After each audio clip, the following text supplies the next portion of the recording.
la rouge va arriver. Je crois que nous sommes les prochains.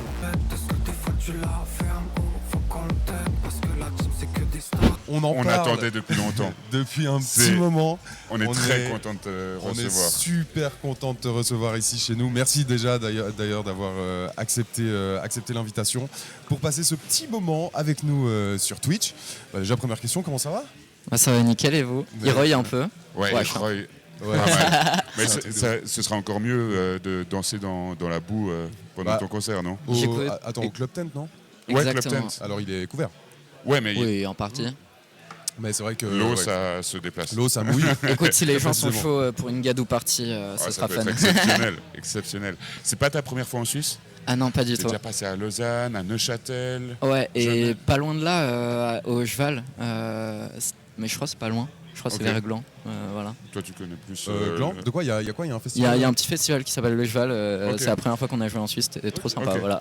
Du coup, on a fait quelques dates en Suisse déjà. Ouais. Donc, tu as l'expérience déjà un peu du public suisse. Trop mignon, trop cool à chaque fois et un peu énervé aussi. Ouais. En même temps, c'est aussi ta musique qui amène les gens à être un peu vénères. Ah, ça. Trop bien, du coup pour les personnes qui ne te connaîtraient pas, même si j'imagine que là tout le monde te connaît, mais du coup est-ce qu'on peut savoir un petit peu qui tu es ? Est-ce que tu peux te présenter ? Ouais, je m'appelle Théa, je fais de la musique généralement un peu trop fort pour les voisins, donc les voisins m'apprécient pas trop, mais il y a quelques gens qui m'apprécient, j'espère, je fais de la musique un peu punk, digital, un peu émo, un peu sensible, et voilà, et je fais saturer les micros souvent, comme ça. Ouais. On a vu sur Instagram que t'aimes bien faire saturer les micros. Mais du coup, justement, c'était une question qu'on se posait. Donc, t'as dit punk, digital. Nous, on disait hyper pop. Pas du tout. Ouais. C'est un mot pratique, je pense, parce que je pense que les gens comprennent un peu ce que ça veut dire. C'est pour ça que je dis digital. Après, j'ai l'impression que tout le monde n'a pas du tout la même définition partout. Mais ouais, moi, je fais pas mal référence, notamment à Sophie. Au label PC Music, donc un peu vraiment les débuts de cette vibe digital pop, hyper pop et glitchcore et tout. Donc je me reconnais dans le terme, mais comme personne n'a la même définition, des fois un peu en mode bon. Et le mieux pour savoir, c'est d'écouter tes sons et puis se faire une idée. Et tes influences musicales, parce que tu as dit emo, punk, on ressent aussi dans tes sons qu'il y a énormément d'influences différentes, j'ai l'impression. Ouais. Genre, c'est pas uniquement punk ou pas uniquement, je sais pas, pop. C'est quoi pour toi les références qui t'ont poussé à faire de la musique ? En vrai, plein de choses. Vous avez quel âge, vous ? 30 ans. 30 ans ? 30 piges, ouais. Et toi ? 23. Mais du coup, tu sais, c'est quand même, il y a un truc où c'est vrai qu'on est une génération, mais je pense même vous, qui ont eu accès à Internet assez vite, et aussi où du coup il y avait vraiment un truc où les genres étaient beaucoup moins cloisonnés, les styles de musique, tu vois. Genre moi j'ai vraiment eu aucun souci, genre au collège et tout, à écouter du rap et du rock et machin. Du coup c'est vrai que ça va chercher vraiment partout. Je trouve l'écriture, typiquement niveau écriture, je trouve le rap français c'est c'est vraiment les seuls qui savent écrire, tu vois, c'est vraiment, ça sonne trop bien, etc. Et du coup c'est vraiment via ça que à ça que je fais référence, tu vois, j'essaye d'écrire comme tu t'écrirais, pas du rap, tu vois, mais avec ce truc de vers et tout. Et ouais, après, les grosses références, tu vois, en vrai, il y a aussi un truc genre très punk pop en mode Sum 41, Green Day, ce genre de groupe, c'est un des premiers trucs que j'ai écouté. Avec les groupes emo, c'était des trucs genre les Sketos à l'ancienne, les anciens ils me montraient, tu vois, The Offspring, même Kyo, tu vois, c'est des trucs que j'ai découvert très jeune, donc qui m'ont marqué et qui étaient déjà un peu genre emo, punk et très pop en vrai aussi, tu vois, et très fun. Ouais. Donc je pense que c'est un peu ça les grosses refs, et Linkin Park aussi. Et puis aussi dans ta manière de produire, toi tu écris tes textes, mais aussi on a énormément regardé ce que tu publies sur Instagram. Déjà on adore la communication et la DA que tu as sur Instagram, c'est hyper bien. Moi c'est comme ça que j'ai pour la première fois entendu un de tes sons, c'était sur Insta. Et puis t'expliques dans certaines de ces vidéos genre comment tu as construit les sons. C'est, de base c'est toi qui construis à la fois les textes et la mélodie, et ensuite il y a des musiciennes qui mettent ça plus en valeur, ou alors tu fais toujours en groupe? Et pas du tout. En fait, je produis moi-même, et j'ai toujours produit seul dans ma chambre, en tout cas jusqu'à maintenant. Ouais. Du coup, sur mes logiciels de musique et tout, j'ai toujours tout fait en vrai. En live, c'est autre chose parce que du coup, j'ai mes musiciens. Je sais pas si vous venez voir ou si vous venez voir le show ou si vous serez bloqué à votre setup. Trop cool d'ailleurs. On va a fait en sorte de pour venir. Ah venir, yeah. On a fait en sorte de venir. Mais ouais, du coup, j'ai mon guitariste, j'ai mon batteur et tout. Mais en vrai, en studio, j'ai toujours été très seul. C'est vraiment moi qui fais du son dans ma chambre et qui build le truc comme je builderais une tour de Capla, quoi. Ouais. Donc non, j'ai toujours fait ça très seul. Mais là, j'essaye de changer en fait avec le live. J'ai vraiment découvert ce que c'était d'avoir de la création et du partage autour de ma musique et tout. Et c'est vraiment un truc où ça a fini par me faire chier là récemment de taffer que seul. C'est un truc que je vais toujours produire, je pense, mes tracks et tout. Mais ouais, j'ai besoin d'être entouré, j'ai besoin que ce soit une expérience partagée. C'est vachement plus fun comme ça. Donc là, ces derniers temps, ça s'ouvre un peu et j'appelle un peu des gens, des musiciens, des musiciennes et tout. Mais à la base, c'est vraiment juste moi qui enregistre mal des guitares, genre. C'est de là que ça vient, cette fascination pour les potards qui saturent. Ouais, c'est ça. C'est un peu. Tu vois, moi, ce qui est ouf quand t'es face à un logiciel de musique, moi j'ai été très jeune face à un logiciel de musique, c'est que tu peux tout faire, tu vois, t'as la main sur tout, tu peux faire un orchestre entier, t'as pas de limite de piste et c'est toi qui décides de tout, donc tu peux vraiment aller tout faire. Et c'est quand j'ai entendu des artistes d'abord comme 100 Gex et justement après Sophie, Charlie XCX, des trucs comme ça, qui vraiment avaient ce truc de genre la musique où tu prends chaque potard et tu les fous à fond, que je me suis dit, mais en fait, ok, c'est là que ça a l'air vraiment très fun d'aller avec les logiciels plutôt que de faire juste un truc où ok, tu vas faire du rock, t'essayes de faire sonner bien du rock. Non, tu vas faire genre un truc qui était, même si c'est trash, même si c'est crade et tout, t'amènes ton logiciel le plus loin possible. Et c'est là que j'ai commencé à vraiment m'amuser et ça m'a ouvert, je pense, un peu des portes, tu vois, sur la création en mode ok, on a le droit de faire ça, on a le droit d'être un peu con comme ça et voilà. Et en autodidacte, parce que c'est beaucoup de connaissances quand même. C'est logiciel, d'ailleurs, je sais pas, il y en a 3 en général. Toi, tu es sur lequel du coup? Moi, du coup, je suis. Ableton et Logic. Mon logiciel de cœur, c'est Logic, j'ai commencé là-dessus. Et je maîtrise un peu Ableton. Ça d'ailleurs, c'est un peu marrant, mais en autodidacte, oui. Je crois que j'ai fait un jour à un moment, j'ai fait une formation, mais tu sais, c'est génération tuto, tu vois. C'est en vrai, il y a toujours eu des tutos partout. Donc même aujourd'hui, j'en mate. Des fois, je me dis tiens, comment on fait ce style-là ou comment on fait une raise bass, et machin. Et je mate des tutos. Et Ableton, j'ai appris parce que j'étais à l'époque en galère de thunes et on me proposait de faire un cours de MAO. Un daron qui aimait bien faire de la musique et tout, il voulait me payer pour que je lui donne des cours et il était sur Ableton. J'ai dit oui, il n'y a pas de souci, on peut faire ça. Et j'ai genre sorti 6 heures de formation Ableton, j'avais jamais touché à Ableton, j'ai sorti 6 heures de formation, j'étais en mode putain. Mais j'étais vraiment en galère et puis et en fait je connaissais déjà la musique, tu vois, et les logiciels, donc ça a été assez vite et j'ai pu aider le gars, tu vois. Mais c'était vraiment en mode oui, bien sûr, je peux te donner des cours sur Ableton. Oh putain de merde. Ouais, c'est parfois par la pression et les obligations, genre dans le stress que on progresse le plus. On le voit aussi avec Céline. Nous, c'est aussi un petit peu tuto pour apprendre à faire les live streams et ce genre de trucs. Et c'est quand on n'a pas le choix, quand tu es dans le stress, dans le jus, que tu apprends le plus. Ouais, c'est ça. C'est sûr. Moi, j'aime bien de toute façon travailler même avec des deadlines et tout. Mais c'est vrai qu'en plus, quand j'étais en mode besoin de thunes et tout, j'étais en mode oui, bien sûr, je vais faire ça, je sais faire ça. Et en mode ok, comment on fait ça?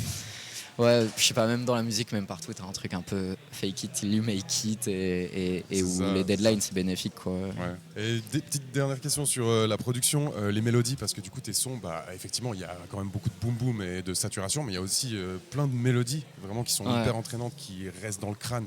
C'est un truc qui me fascine. Comment on trouve ce genre de mélodie? Toute seule dans ta chambre aussi? Ouais, toute seule dans sa chambre. Et puis je pense que c'est vraiment la démarche, c'est pas tant de les trouver qui est dur que de les accepter. En mode, moi j'assume vraiment le côté très pop de mes mélodies, tu vois, je kiffe ça.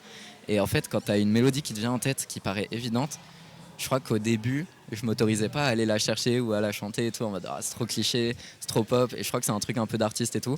Et en fait, je me suis rendu compte que là où j'avais le plus de fun, c'est vraiment genre quand je me dis ok, mais cette mélodie elle est zinzin comme si elle avait toujours existé ou comme si elle te paraît évidente. Et ben en fait, ce moment d'évidence il est pas si évident. Et du coup, moi je me dis j'essaye d'aller à fond là-dessus parce que au final, c'est ce qui me fait délirer, quoi, d'arriver sur scène et de chanter des mélodies en mode pas que toi et tout. Genre, il y a le côté un peu. Tu vas à fond dans le délire et moi j'aime bien ça, j'aime bien la pop, de toute façon j'en ai beaucoup écouté. Ouais. J'ai pas de guilty pleasure, moi j'assume tout. Et puis en parlant des mélodies, ça nous amène aussi au texte que tu écris. Et puis, tu abordes plein de sujets différents dans tes sons. Avant, on écoutait, je sais plus le nom, sur la santé mentale.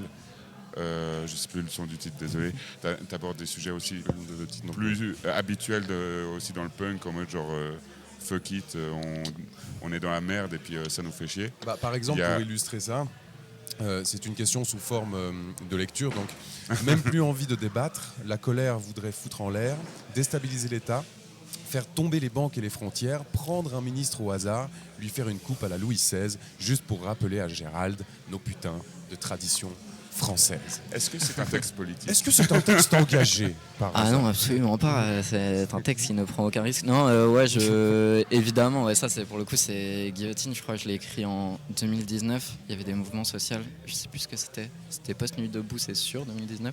C'était pas réforme du travail ? Ça devait être réforme du travail. Non, réforme du travail, un truc comme ça, je sais plus. Mais vraiment, il y avait un ras-le-bol absolu, quoi. Et j'étais en mode... Tu sais, je sais pas, on le joue en fait encore aujourd'hui et maintenant les gens le connaissent et l'écoutent, mais à l'époque personne m'écoutait et j'étais vraiment, ça vous casse les couilles, on va les rappeler, machin. Et évidemment, c'est vraiment le morceau ras-le-bol. Et évidemment, c'est politique, oui, de dire ça. C'est un peu. Est-ce que tu apprends des choses aux gens ? Je suis pas sûr, mais je pense que ça fait du bien d'avoir des morceaux comme ça et des moments un peu de. Nique sa mère, on va lui montrer, tu vois. Mais j'ai l'impression aussi que ça a ce potentiel un peu d'unir les personnes qui se retrouvent dans tes textes et de sortir cette énergie et aussi de peut-être potentiellement se motiver pour genre agir, se politiser et tout. C'est pas par là qu'on va apprendre forcément des choses, mais ça fait du bien quand on entend des sons avec lesquels on est complètement d'accord et t'as envie de tout péter quand tu les écoutes. C'est clair, de toute façon, il y a toujours un rapport à l'intime. Pour moi, c'est vraiment indissociable, le côté genre se raconter soi et parler d'un contexte, tu vois, qui est politique et tout. Même Guillotine, qui est très politique et tout, va tout droit et tout. Tu sais, parle de moi en soi, tu vois, c'est ma colère, tu vois, et je parle de ma colère à ce moment-là et de pourquoi et tout ça. Et je pense que c'est vraiment important.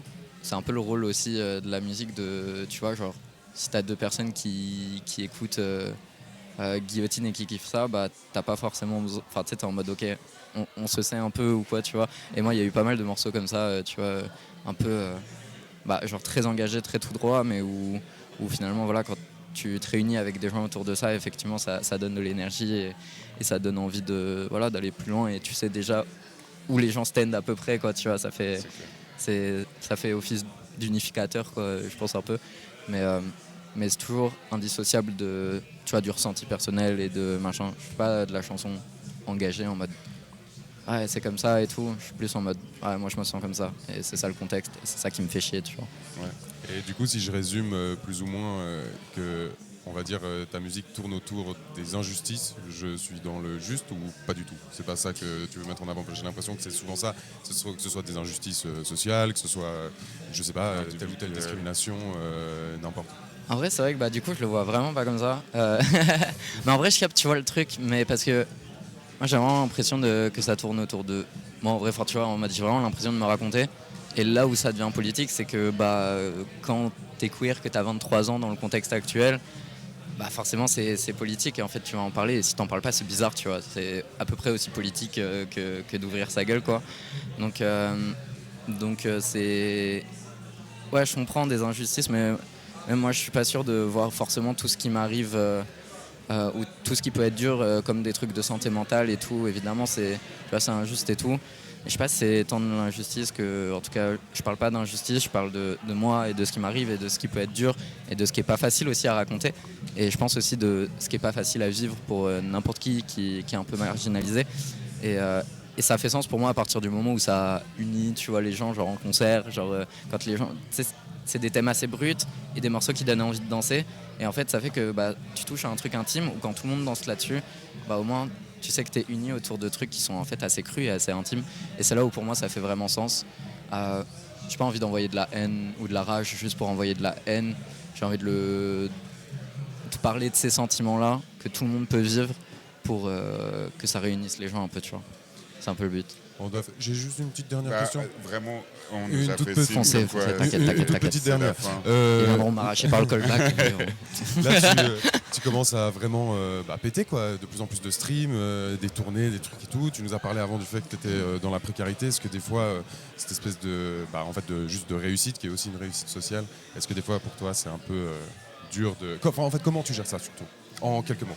Alors déjà en vrai précarité relative, franchement j'ai jamais été trop dans la merde, c'est juste qu'à un moment tu vois tu dois faire des tals et tout, en vrai honnêtement, et par contre effectivement le fait de tu vois d'avoir un projet musical qui marche et tu t'inscris forcément dans une industrie et en fait tu fais forcément au bout d'un moment des choix de ok bon bah j'accepte de passer par ces trucs là ou machin, je sais pas, je le vis assez bien parce que c'est toujours, enfin en tout cas moi, c'est comme toutes les meufs du milieu, tu vois, c'est toujours les meufs qu'on vient chercher en mode mais pourquoi t'as accepté cette programmation, il y a tel mec qui a acquis des trucs et machin, et le groupe Madame par exemple en parle très bien, en mode il y en a ras-le-bol que ce soit toujours nous qu'on vient chercher alors que c'est le milieu qui devrait changer et que nous si on quitte ces programmations et ce milieu-là, bah, c'est nous qui allons disparaître en 2 ans, tu vois, et quelqu'un d'autre va prendre notre place et peut-être le faire sans ouvrir sa gueule.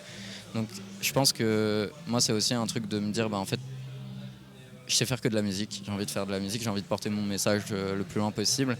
Et une manière de dire, ouais, les meufs trans peuvent juste faire du son, où tu vois, tu peux être une personne queer, une meuf queer comme ça, et juste te raconter, faire de la musique et que ça marche pour toi. Et tu peux marcher aussi sans fermer ta gueule ou quoi, tu vois, et le faire avec des valeurs quand même. Donc c'est un peu l'idée de porter le message le plus loin possible. Moi, c'est un peu comme ça que je vois mon truc et j'assume mes choix un peu en ce sens-là. Parce que c'est aussi une manière de dire ouais les meufs trans sont pas cantonnées à faire du son dans des squats en fait, on a le droit aussi d'aller prendre de la place ailleurs sous les yeux des gens et que je pense que notamment sur les festivals je dois être peut-être la première meuf trans que certaines personnes voient de leur vie ou quoi, et je pense que c'est important surtout si ils peuvent connecter avec mes textes et tout, ça montre qu'on n'est pas si différents. Donc forcément c'est des enjeux, nous on se pose les questions tout le temps, notamment avec David qui est là-bas de ok à quel moment c'est ok, à quel moment c'est plus ok, tu vois, de faire tel ou tel choix, d'aller jouer sur telle ou telle scène ou quoi. Mais du coup, c'est des questions récurrentes tout le temps quand on a un peu certains trucs en tête. Et en même temps, l'idée, c'est aussi d'aller prendre la place et montrer que le milieu, ça peut être différent et qu'on peut ouvrir sa gueule et de porter le message le plus loin possible, quoi. Trop bien. Merci Théa. Merci à vous les gars. On peut te demander juste de signer le tableau qui est juste derrière toi. Carrément. On demande Oh aux yeah. artistes de signer. Merci beaucoup d'être venus. Merci à vous les gars. Yes. Et puis on te verra en concert tout de suite après. Magnifique.